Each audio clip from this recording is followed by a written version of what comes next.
Muchas gracias. Buenos días, señor presidente, señorías, señor ministro. Vaya, se nos ha ido. Bueno, vengo a defender. Hemos presentado una propuesta de veto a la Ley Orgánica, a la modificación del nuevo artículo 135 ter de la Ley Orgánica del Poder Judicial, porque entendemos que realmente esta modificación es un mero maquillaje, es una reforma efectista de cara a las elecciones generales y que tiene poco sentido, entre otras cosas porque tiene muy poco debate, no se ha admitido absolutamente ninguna enmienda, ninguna transacción, ninguna negociación con respecto a ningún grupo y que además cuenta con el dictamen contrario del Consejo Fiscal y de la mitad del Consejo General del Poder Judicial. Es una ley, a pesar de lo que haya dicho el ministro, que crea desigualdad, porque no lucha ni contra los grandes defraudadores ni contra el gran fraude. Es muy loable la lucha contra el fraude fiscal y en eso vamos a estar de acuerdo. Lo que no vamos a estar de acuerdo es en la forma que se utiliza para luchar contra él. Nos parece que el fraude es una gran lacra contra la que hay que luchar, muy importante, en la que existe un gran interés en la sociedad española y, sobre todo, es muy grave cuanto mayor es el poder adquisitivo y mayor notoriedad y mayores las responsabilidades públicas de los defraudadores. Lo que no podemos compartir y no podemos comprender es cómo se publicita esta ley como una adalid en la lucha contra la injusticia social y fiscal, cuando en realidad lo que se está haciendo es respaldar a los grandes defraudadores y permitirles pagar por su anonimato. Esta ley va a permitir que las grandes corporaciones tengan tiempo suficiente en su contabilidad para establecer un fondo de contingencia para pagar por su anonimato. Esa es la realidad. Es puro populismo normativo en un tema que es bastante importante para la sociedad y que tiene un rechazo social indiscutible. Esta normativa, por otra parte, nosotros entendemos que la reforma no debe hacerse en la Ley Orgánica del Poder Judicial, sino que el encuadre jurídico debe ser en el Código Penal. Para nosotros, obviamente, y solo hay que leer la exposición de motivos de esta ley, esta medida tiene un carácter retributivo y aflictivo. Y, de hecho, la misma exposición de motivos, si uno la lee con detenimiento, lo avala, aunque se intente decir que no es así. Incluso hay numerosa jurisprudencia que dice que la publicidad de sanciones tiene una naturaleza sancionadora. Como tal, entendemos que, por tanto, el encaje debería ser en el Código Penal.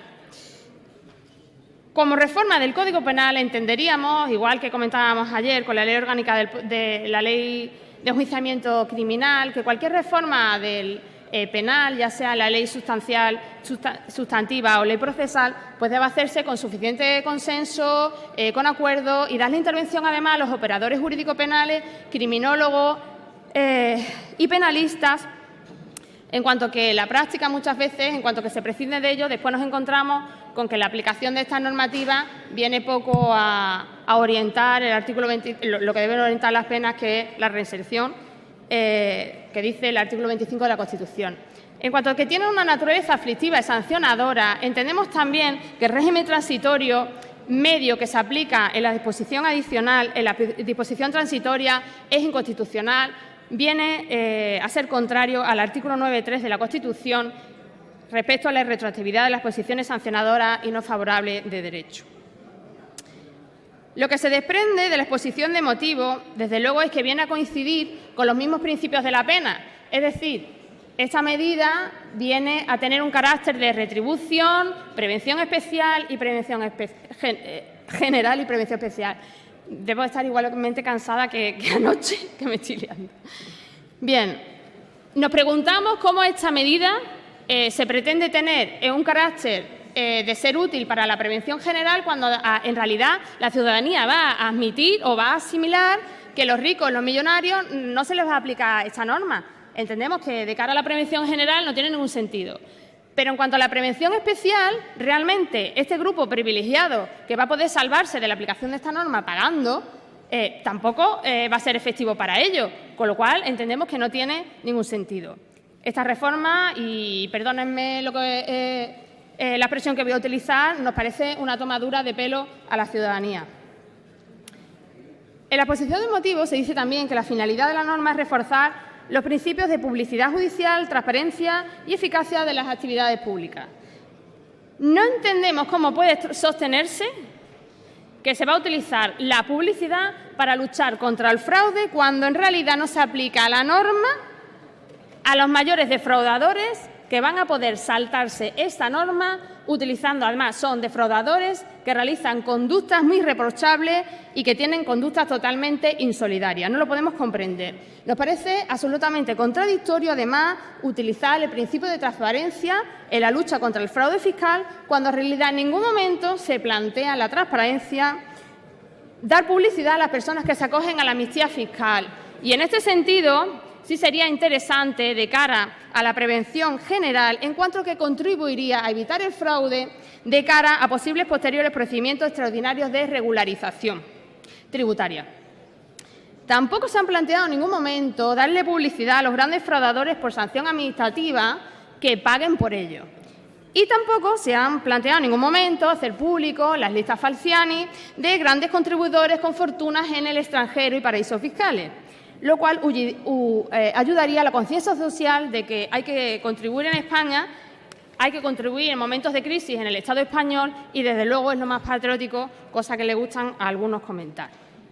Nos parece una reforma exigua que protege a los grandes defraudadores, que es mero maquillaje. No podemos comprender ni compartimos tampoco cómo otros delitos del Código Penal que tienen bienes jurídicos igualmente protegidos en el mismo título, como son los delitos de la Seguridad Social, del título 14 del Código Penal, no han sido admitidos, no han sido incluidos en esta reforma. Por eso entendemos que realmente es un puro populismo mediático.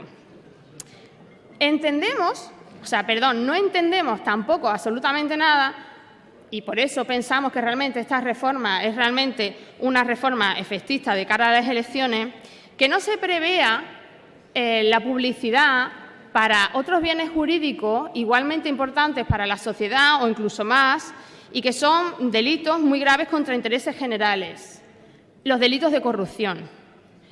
Según el CIS de julio de 2015, el último CIS, para la población española, el segundo problema mayor en el Estado, después del paro, es la corrupción. Incluso en el CIS, para los votantes del PP, este también es el segundo problema. ¿Por qué, si realmente quieren evitar el fraude y que esta medida sirva para evitar estas conductas, como bien ha dicho el ministro hace un momento, no se incluyen los delitos del título 9 del Código Penal, delitos contra la Administración pública? Delitos de prevaricación, cohecho, tráfico de influencia, malversación, fraude y exacciones fiscales. Realmente entendemos que el motivo es el uso electoralista de la ley. Estos delitos, los delitos de corrupción, socavan la confianza en las instituciones y en la democracia. Son un ataque directo a la convivencia colectiva y son precisamente los delitos que mayor reprobación social existe, con lo cual hacemos una llamada de atención para que tengan a bien introducirlos en algún momento. Hemos presentado este veto porque entendemos que va destinado a vender humo de cara a las elecciones y que los ciudadanos merecemos y necesitamos leyes que resuelvan nuestros problemas y no como esta. Muchas gracias. Muchas gracias, senadora Mora.